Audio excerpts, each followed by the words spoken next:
Talking with Peter Haynes, the Head of Football Development for Northern New South Wales.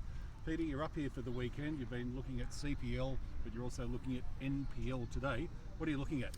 Yeah, absolutely. First and foremost, thanks for having us. It's great to be up here with Q on the sunny North Coast. Great to see so much football happening at such a great venue. But essentially just looking at the general standard of football.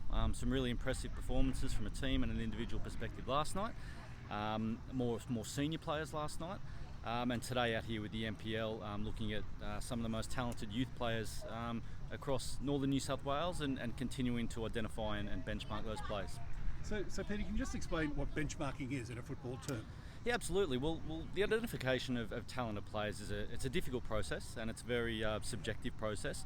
But what we like to do is to be able to see as much of the most talented players as we possibly can. Which gives us an opportunity as best we possibly can to try and compare apples with apples. The more we see of the most talented players, the more we can assess them against each other and just make as informed decisions as you can when you're talking about 11, 12, 13 year old players.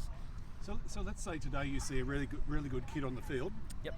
What happens this year with that kid? Yeah, so first and foremost, Q and myself, we've got our new Talent ID app out today, so we're inputting data in terms of individual players, year of birth, positions, etc., and then recommendations on what we could do with those players, and that can range depending on their age and their ability and their location.